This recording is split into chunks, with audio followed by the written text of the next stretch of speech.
आज हम यहाँ पे गृह विज्ञान का अध्ययन करेंगे, जिसके अंतर्गत हम इकाई 3 बाल्यावस्था का अध्ययन कर रहे हैं। पाठ 12 पोषण, स्वास्थ्य एवं स्वस्थता।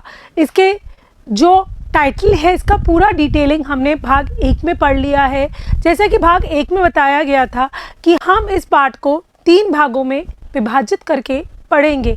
दूसरा भाग था विद्यालय पूर्व बच्चे, जैसा भाग 2 में लिखा है।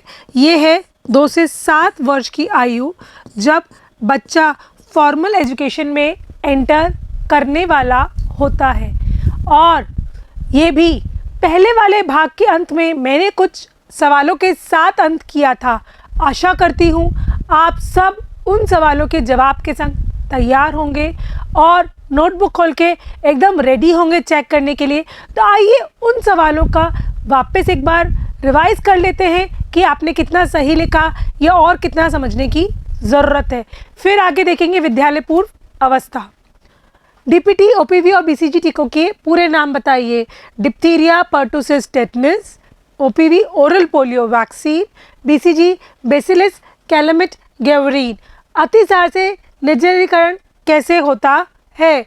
अतिसार के परिणाम स्वरूप शरीर में पानी तथा इलेक्ट्रोलाइट की कमी होने से निर्जलीकरण की समस्या पैदा हो जाती है। अब अपन देखते हैं तीसरा सवाल। शिशुओं के पोषक तत्व की कमी से होने वाले रोगों से बचने के लिए माँ का स्वास्थ्य एवं पोषण क्यों महत्वपूर्ण है? माँ का दूध सर्वोत्तम भोजन है, अतः उन्हें सतत वृद्धि को बढ़ावा देने के लिए विटामिन, कैल्शियम, फास्फोरस तथा लौह तत्व की आवश्यकता होती है, जो कि माँ के दूध से परिपूर्ण होती है। अगर माँ हष्ट पुष्ट तो बच्चा भी तंदुरुस्त होता है। आइए चौथा सवाल देखें। पूरक आहार का वर्गीकरण कीजिए। पूरक आहार 3 प्रकार के होते हैं। तरल पूरक, अर्ध ठोस, ठोस आहार। तरल पूरक देते हैं हम 4 से 5 माह, 5 से 8 माह और 9 माह से लेके 1 वर्ष तक ये आ जाता है। तो आशा करती हूँ सभी ने सही जवाब लिखे होंगे और जिन्होंने नहीं लिखे वो इनको टैली कर लें। तो अब इसके बाद हम देखते हैं विद्यालय पूर्व अवस्था के बच्चे, जो कि 1 से 6 वर्ष तक के माने गए हैं। जैसा कि आप सभी जानते हैं, विद्यालय पूर्व बच्चे ऊर्जावान, चुस्त और उत्साही होते हैं। शैशव अवस्था में होने वाले तीव्र वृद्धि एवं अपेक्षा धीमी हो जाती है, किंतु बच्चा काफ़ी चुस्त दुरुस्त हो रहता है। उसका शारीरिक, मानसिक और मनोवैज्ञानिक विकास होता रहता है। हर आयाम से चारों तरफ उसका वृद्धि व विकास लेता रहता है। जैसा कि हमने पिछले पार्ट में पढ़ा था, वृद्धि व विकास सिक्के के 2 पहलू हैं जो साथ के साथ चलते रहते हैं। विद्यालय पूर्व बच्चे अभी भी अपने खाने पीने के लिए आदतों विकसित कर रहे होते हैं, नई नई आदतें डेवलप कर रहे होते हैं, नए नए टेस्ट डेवलप कर रहे होते हैं, हर चीज़ का जानकारी ले रहे होते हैं, एक्सप्लोर कर रहे होते हैं, इसका स्वाद कैसा, इसका टेस्ट कैसा। अतः ये बच्चों को पौष्टिक आहार तथा अल्पाहार खाने की सही आदत सिखाने का सबसे उत्तम समय होता है। इन दिनों सीखी गई खान पान संबंधी अच्छी आदतें भविष्य में उनके भोजन व्यवहार में परिलक्षित होती है। ये अवस्था फाउंडेशन के रूप में काम करती है। जैसे कि हमारा मकान बिना नींव के नहीं खड़ा रह सकता, उसी तरह हमारे बचपन में जो आदतें डलती हैं वो हमारे लिए नींव या फाउंडेशन का कार्य करती है। जैसे बचपन में आदतें डली, वैसे ही जीवन पर्यंत हम अपने खाद्य पदार्थ के या भोजन के अनुसार व्यवहार करते हैं या दूसरे और व्यवहार करते हैं। मनोवैज्ञानिक तरीके से अगर हमारा बचपन में सकारात्मक तरीका रहा सोचने का, तो जीवन पर्यंत हम सकारात्मक तरीके से ही सोचेंगे। विद्यालय पूर्व बच्चों की पोषण संबंधी आवश्यकताएं, आइए इस पर रोशनी डालते हैं। विद्यालय पूर्व बच्चों की मूलभूत पोषण आवश्यकताएं परिवार के अन्य सदस्यों की पौष्टिक आवश्यकताओं के समान ही होती है। इनकी आवश्यकताएं मात्रा, उम्र, कद, उसके वजन और स्वास्थ्य स्थिति के अनुसार ही चलती है। विकास एवं वृद्धि में सहयोग के लिए उनमें ऊर्जा की मांग अधिक होती है। ऊर्जा के संग संग उनमें प्रोटीन की मात्रा भी अधिक चाहिए होती है। क्योंकि ये वह अवस्था है जब हमारा शरीर निर्माणाधीन होता है, विभिन्न प्रकार के निर्माण कार्य चल रहे होते हैं। आइए उनकी पौष्टिक आवश्यकताओं पर ध्यान दें। और ये मैं आपको बोलना चाहूँगी, कुछ पौष्टिक आवश्यकताएं हैं, उनको आप बिल्कुल कंठस्थ याद कर लीजिएगा, जैसे ऊर्जा, प्रोटीन, वसा, कैल्शियम, लोह। फिर आपका आ गया विटामिन सी।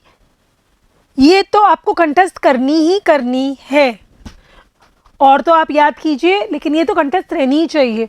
ऊर्जा चाहिए 1 से 3 वर्ष और 1 से 4 से 6 वर्ष, 1240, 1690। प्रोटीन 22-23, वसा 25, कैल्शियम 400, लोह तत्व 12-18, विटामिन 400 ये होगी, ये भी 400 ही होगी।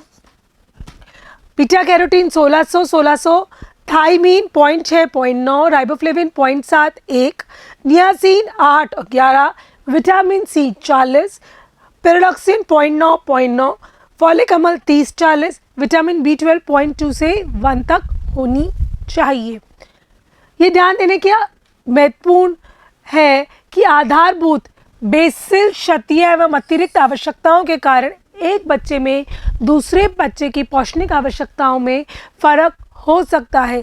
2 बच्चे हैं, एक बच्चा बहुत ज़्यादा हाइपर एक्टिव है, 1 मिनट के लिए भी एक जगह बैठ नहीं सकता, और दूसरा बच्चा है खेलता है लेकिन समय अनुसार खेलता है, 2 घंटे खेल लिया आराम से बैठा है। तो जो बच्चा हाइपर एक्टिव है, ए बच्चा बहुत हाइपर एक्टिव है, बी बच्चा 2 घंटे खेल लिए फिर आराम। तो जितनी आवश्यकताएं इसको होगी उतनी इसको नहीं होगी, क्योंकि ये बहुत ज़्यादा हाइपर एक्टिव है, तो इसकी बेसिल ज़रूरतें बहुत ज़्यादा होगी। तो ये 2 किशोरों में या 2 बच्चों में फ़र्क रहती है, और इसका ध्यान आपको रखना होता है। ये इंडिविजुअलिज्म कहलाता है। विद्यालय पूर्व बच्चों को पौष्टिक भोजन देने के लिए दिशा निर्देश कि उनका क्या क्या ध्यान देना चाहिए, आइए देखते हैं। हम जानते हैं कि अन्य आदतों की तरह बच्चों की जीवन के आरंभ में ही खान पान संबंधी अच्छी आदतें विकसित करनी चाहिए। उनको सिखाना चाहिए कि पौष्टिक खान पान स्वास्थ्य जीवन शैली का एक अंग है। आपका शरीर वही दिखाएगा जो आप खाएंगे। अगर आप पौष्टिक खाएंगे तो आप हष्ट पुष्ट तंदुरुस्त रहेंगे। आप पौष्टिक भोजन नहीं खाएंगे, फास्ट फूड खाएंगे, तो आप मोटे थुलथुल कहलाएंगे, मोटा पिलपिला पेट कहलाएंगे। तो जितना अच्छा हेल्दी फूड खाएंगे उतने आप फिट रह पाएंगे और उतनी ही आपकी आदतें अच्छी डेवलप होगी। पारिवारिक भोजन समय, इसके अंतर्गत हमारे घर में एक समय निश्चित होता है जब पूरा परिवार एक साथ बैठ के खाना खाता है। तो बच्चे को भी वही आदत डालें कि अपने परिवार के संग सुखद और आनंदमय वातावरण के संग बैठ के एक साथ भोजन खाए, एक समय में भोजन खाए और सारे भोजन को अपनी थाली में परसवाए और उनका स्वाद लेने की कोशिश करें। दूसरा है विविधता। ये एक बहुत ही महत्वपूर्ण पहलू है। जैसे अगर आज भी आपकी थाली में सब चीज़ पीली पीली पीली दिखे या हरी हरी दिखे तो आप ऊब जाएंगे। तो आपकी थाली में या आपके भोजन में विविधता एक बहुत महत्वपूर्ण है, क्योंकि सबसे पहला भोजन ग्रहण अपनी आँखों और नाक सुगंध से किया जाता है। तो जब तक विविधता नहीं होगी, भोजन ग्रहण करने की जो प्रक्रिया है वो नहीं बढ़ेगी। बच्चों को खाने के लिए प्लेट में रखी हुई हर वस्तु को समाप्त करने की आदत सिखाएं। साथ ही साथ उन्हें समाप्त करने के लिए पर्याप्त समय दें। जल्दी खाओ जल्दी खाओ जल्दी खाओ ना करें, बहुत लेट भी ना दें तो बहुत जल्दी भी ना करें। फिर आता है भोजन तथा अल्पाहार देने के समय नियमितता बरतनी चाहिए, और ताकि बच्चे को विधिवत भूख लगे। अगर आपको ध्यान हो तो स्तनपान में भी हमने 2 तरह के स्तनपान पढ़े थे, मांग स्तन, समय अनुसार स्तनपान। उस जगह भी हमने समय अनुसार स्तनपान को अच्छा बताया था। इसी तरह हर भोज्य पदार्थ में और खाने में नियमितता और समय अनुसार ही परोसना चाहिए। दिन भर बच्चे के मुंह में हाथ नहीं रखना चाहिए। जैसे जब उसको कड़ाके की भूख लगे तो वो पूरा भोजन ग्रहण कर सके और जो भी उसका पोषण सर्व किया गया है उसे ख़त्म करने की उसकी आदत हो। बार बार खा के वो मोटापे की और बीमारी की ओर अग्रसर ना करे। व्यंजन सूची मेन्यू बनाएं कि उसको क्या चीज़ें पसंद है, क्या चीज़ें नहीं पसंद है, कैसे कैसे उसको अगर नहीं पसंद है तो खूब सारी चीज़ें पसंद में उसकी एक नापसंद की बनाए जिससे वो उसको भी खाए। फिर उसे भोजन में रुचि जागृत करने के लिए सख्त, मुलायम और रंगीन भोजन पदार्थ के समय संतुलन को बनाए रखें कि वो सब तरह से विविधता से वो भोजन को संग्रहण कर सके और पौष्टिक भोजन कर सके। मेन्यू में ऐसे व्यंजन रखे जाएं जिन्हें आसानी से खाया जा सके, जैसे कि हाथ से खाए जाने वाले भोजन के रूप में छोटे छोटे सैंडविच, चपाती, रोल्स, छोटे आकार के समोसे, इडली, पूरा फल अथवा उबला हुआ अंडा। एक स्थान पर ही बच्चे को भोजन परोसे और उसको आरामदायक वातावरण दें कि वो आराम से बैठ के उस भोजन को ग्रहण कर सके और उसको ये तय निश्चित करें कि वो उसी जगह बैठ के अपनी खाना पूरा खाए, ना कि घूमते घूमते वो खाना खाने की आदत डाले। इन सबसे अच्छा बच्चे को भोजन से पहले आराम करने दें। थका हुआ बच्चा भोजन में रुचि नहीं करता, खाना खाते खाते तो बच्चा खाने की रुचि नहीं करेगा, या टीवी दिखाते दिखाते खा रहे हैं तो बच्चे को उसका स्वाद नहीं पता। इससे बेहतर है जब बच्चा थक के आया है 10 मिनट रेस्ट कर लो और फिर खाना खाओ, सो आप खाने में अपनी पूर्ण रुचि के साथ उस भोजन को ग्रहण कर सकें। यह सुझाव है कि आप बच्चे को कोई विशेष खाद्य पदार्थ खाने के लिए किसी प्रकार का लालच या दंड ना दें। अगर तूने ये नहीं खाया तो तू 4 चाटे खाएगा, गलत। अगर तूने ये खा लिया तो मैं वो टॉफ़ी या आइसक्रीम खाऊंगी, गलत। हर समय हर किसी चीज़ के लिए ना तो दंड अच्छा ना लालच अच्छा। एक इंस्ट्रक्शंस दें, जो पुरसी थाली है आपको पूरी ख़त्म करनी है, आपके पूरे परिवार के सभी सदस्य यही कर रहे हैं, आपको भी करना है, तो एक रूल है, करना है। ना तो उसके लिए चिल्लाने की ज़रूरत है ना लालच देने की ज़रूरत है, दोनों ही एक्सट्रीम्स गलत है। ठीक है, अब आइए दूसरा टॉपिक देखते हैं। विद्यालय पूर्व बच्चे के लिए संतुलित भोजन की योजना बनाएं कि कैसे कैसे उसको जो जो पौष्टिक तत्व चाहिए वो उसको परिपूर्ण तरीके से उसको हम प्रदान कर सकें और वो उसको ले और ग्रहण कर सके, इसका ध्यान दें और इसके दिशा निर्देश पढ़ें। विद्यालय पूर्व बच्चे सक्रिय होते हैं तथा उनको ऊर्जा की आवश्यकता एक बड़ी महिला की तुलना से भी अधिक होती है, क्योंकि वो इतने हाइपर एक्टिव होते हैं। हम 2 बार ऊपर छत पे चढ़ के आए, थक गए, और वो खेलते खेलते 10 बार चढ़ के आ जाएंगे, पता भी नहीं चलेगा कि उन्होंने कितनी ऊर्जा खर्च कर दी है। तो उनकी इसीलिए ऊर्जा की आवश्यकता ज़्यादा होती है।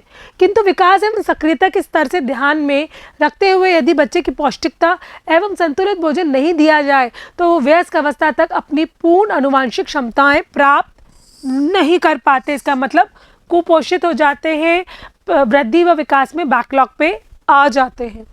इससे स्वास्थ्य पर भी बुरा प्रभाव पड़ता है, क्योंकि उनके अंदर पूरी ऊर्जा प्राप्त नहीं हो पाती है। विद्यालय पूर्व बच्चे के आहार में 3 पहलुओं पे जोर देना अत्यधिक आवश्यक है। वो है विविधता, भोजन में हर प्रकार का रंग, हर प्रकार का टेक्सचर, मतलब मुलायम, सख्त, ठोस, सभी प्रकार का टेक्सचर, सभी प्रकार का स्वाद, गंध सब सम्मिलित होनी चाहिए, जैसे बच्चे को एक कलरफुल प्लेट मिले। संतुलन, सभी पौष्टिक तत्वों का संतुलन संयमित तरीके से उसमें होना चाहिए। कार्बोहाइड्रेट्स, चर्बी रहित मांस, प्रोटीन तथा आवश्यक वसा भी होनी चाहिए। संयम, बहुत ज़्यादा फास्ट फूड या बार बार खाते रहना या दिन भर टॉफ़ी खाना, आइसक्रीम खाना गलत है। तो जब जो खाना है उसमें संयमता बरतें। तो भोजन तैयार करने के लिए 3 इंपॉर्टेंट पॉइंट, विविधता, संतुलन और संयम, अगर ये तीनों रहेंगे तो बच्चा बिल्कुल हष्ट पुष्ट पौष्टिक भोजन करेगा, स्वस्थ रहेगा और स्वस्थता के संग अपनी वृद्धि व विकास को निरंतर प्राप्त करता रहेगा। आइए ICMR द्वारा सुझाए गए 5 खाद्य वर्गों से हम निर्धारित पोषक तत्वों की मात्रा के अनुसार संतुलित भोजन की योजना बना सकते हैं।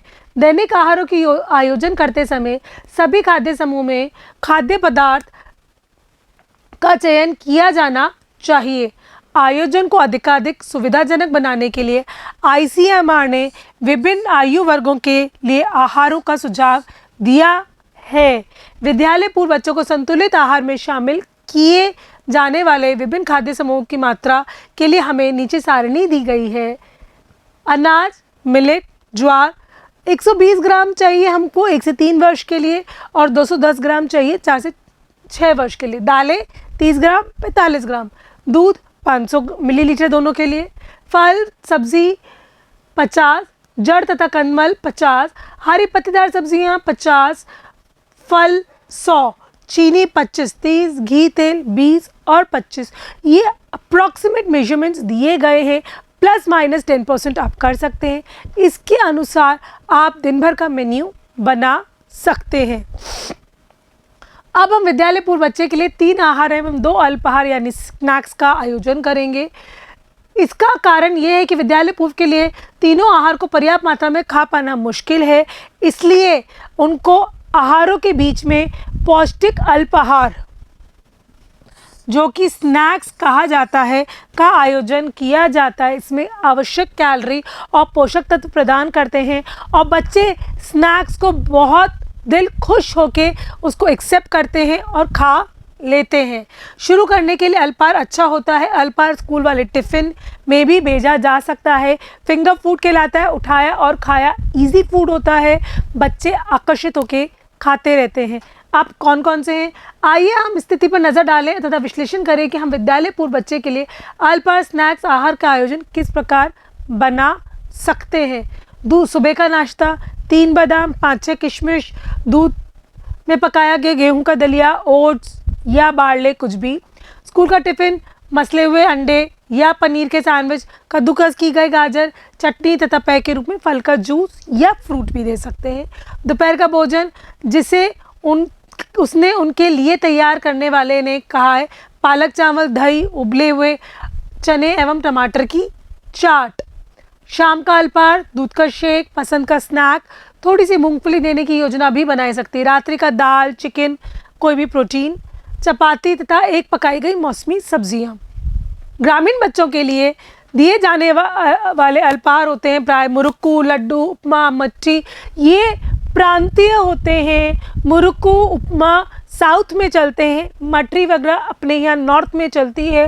हर तरह की प्रांतीय अल्पाहार वहाँ के लिए प्रचलित होते हैं और उनको हम उपयोग में ले सकते हैं क्योंकि वो बहुत ही स्वादिष्ट और बहुत ही पौष्टिक भी होते हैं। चूँकि ये प्राय पारंपरिक होते हैं तो निर्मित हैं, वो पौष्टिक होते हैं और समृद्ध भी होते हैं। ग्रामीण बच्चों के अत्यधिक सक्रिय होने के कारण उनकी ऊर्जा आवश्यकता बढ़ जाती है और इसलिए उनकी इन ज़रूरतों के अनुसार पर्याप्त कैलोरी अल्पाहार स्नैक्स लाभदायक होता है। शहरी बच्चे ज़्यादातर टेक्नो हो जाते हैं, गैजेट एडिक्टेड हो जाते हैं। ग्रामीण बच्चे नहीं होते, वो दिन भर खेतों में, खलिहानों में, बागों में भागते रहते हैं, तो उनको हाइपर एक्टिव होते हैं और जो भी खाते हैं पचा जाते हैं। कम लागत वाले अल्पाहार स्नैक्स के कुछ उदाहरण हैं सोयाबीन की दाल तथा सूरजमुखी के बीजों को समान मात्रा में लेकर पीसना, मिलाना, इस मिश्रण का खमीर उठाना और चीला बनाना। मीठी चिक्की काफ़ी ग्रामीण कस्बों में बनाई जाती है। ड्राई फ्रूट्स की, मूंगफली की विभिन्न प्रकार की चिक्कियाँ बनाई जाती है।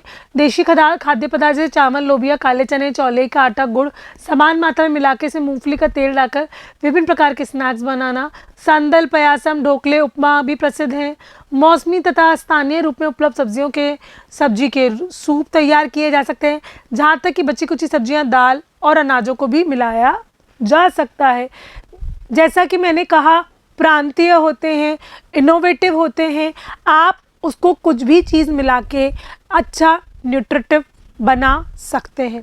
मसाले युक्त भुने हुए आलू, पास्ता, नूडल्स अथवा मैक्रोनी, पनीर, चावल, गेहूं अथवा मक्का का आटा, अन्य उत्पाद में निर्मित चिवड़ा में मौसमी सब्जियां डालकर सॉस के साथ परोसा जा सकता है। तो ये आप पे निर्भर करता है कि कैसे आप उसको क्या क्या चीज़ें बनाकर देते हैं। विशेष आवश्यकता वाले बच्चों को खिलाना, प्राय भोजन के समय विशेष आवश्यकता वाले बच्चों को खिलाना एक बहुत ही बड़ी चुनौती है क्योंकि वो कहीं ना कहीं किसी चीज़ में चैलेंज्ड हैं, या तो प्रॉपर हाथ से नहीं उठा पाते, या मेंटली चैलेंज्ड हैं, या फिज़िकली चैलेंज्ड हैं। उन दोनों ही केसेस में उनको पूर्ण पौष्टिक भोजन खिलाना एक बहुत बड़ा आपके लिए चुनौतीपूर्ण कार्य होता है। इन सभी मुद्दों के उनकी सहायता के लिए 3 मुख्य पहलुओं पर ध्यान देना अत्यधिक आवश्यक है। प्रेक्षण, भोजन के समय बच्चों के व्यवहार एवं प्रगति पर बारीकी से निगाह रखिए। भोजन के प्रति रुचियां व अरुचियां, एलर्जी और किसी विशिष्ट स्थिति से निपटने के लिए आप तत्पर और तैयार रहिए।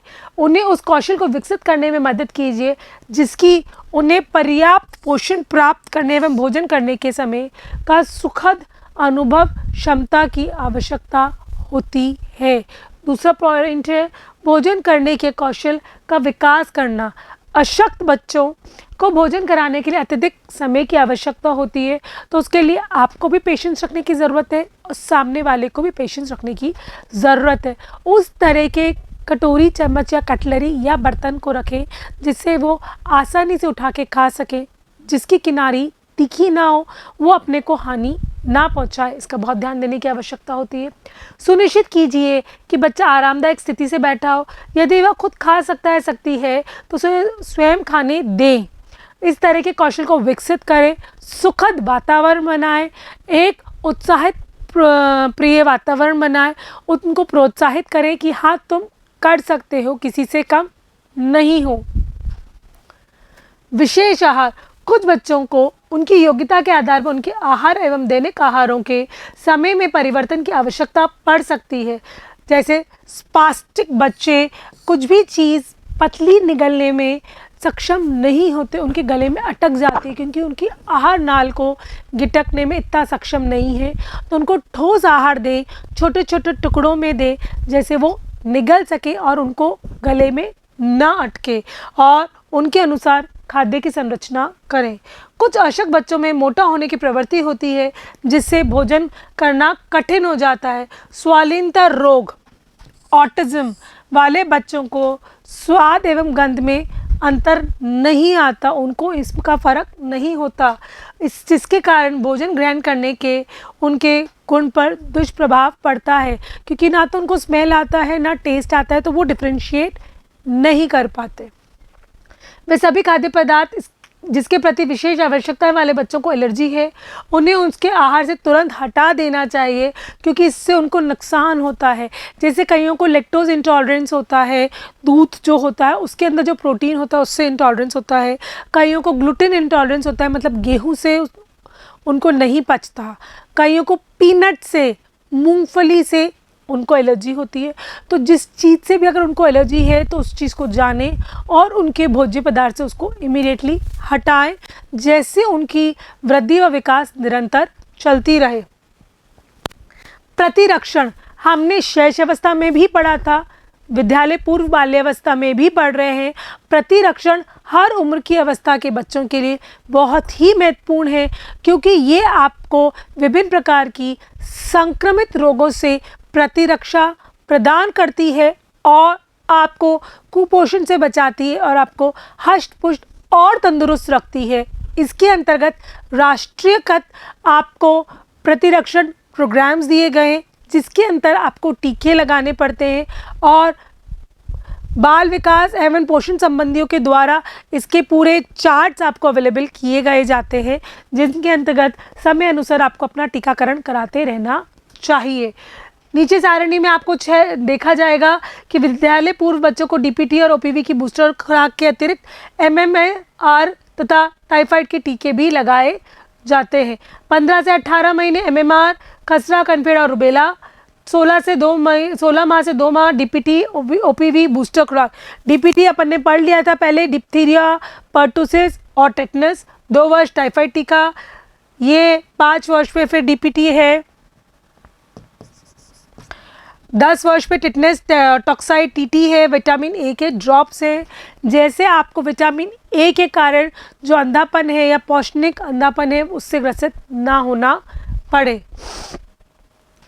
तो इस पाठ के भाग के अंतर्गत हमने विद्यालय पूर्व अवस्था के बारे में अध्ययन किया जिसके अंतर्गत हमने जाना कि विद्यालय पूर्व अवस्था में कौन कौन से पौष्टिक तत्वों की आवश्यकता होती है, कैसे कैसे होती है, एक विशेष परिस्थिति वाले बच्चों के लिए कौन कौन सी अवस्था ज़रूरत होती है, फिर क्या क्या दिशा निर्देश चाहिए, कैसे कैसे उनके भोजन को चैनलाइज करना चाहिए, कैसे कैसे उनके अल्पाहार की आवश्यकता होती है। तो आशा करती हूँ आपने पूर्ण नोट करा होगा, समझा होगा। और अगर समझा है तो आइए कुछ सवाल देखते हैं और इसको नोटबुक में आंसर देने की कोशिश करते हैं। तो आइए सवाल देखें। आपके 4 वर्षीय बच्चे को कितने किलो कैलोरी की ऊर्जा की आवश्यकता होती है? विद्यालय पूर्व के आहार में आयोडीन, लौह तत्व, कैल्शियम तथा प्रोटीन की क्या महत्व है? विद्यालय पूर्व बच्चों के लिए आहार की योजना बनाते समय किन 3 पहलुओं को ध्यान में रखना चाहिए? विद्यालय पूर्व बच्चों के आहार में स्नैक्स क्यों महत्वपूर्ण है या अल्पाहार क्यों महत्वपूर्ण है? एमएमआर टीके का किस लिए लगाया जाता है? तो दोस्तों इसको नोटबुक में क्वेश्चंस के आंसर्स लिख के तैयार रहिए। तब तक मैं इसके अगले भाग में इनके जवाब के साथ साथ विद्यालय जाने वाले बच्चों के बारे में पोषण, स्वास्थ्य एवं स्वास्थ्यता लेके हाजिर होती हूँ। तब तक पढ़ते रहिए और जवाब लिखते रहिए। नमस्कार।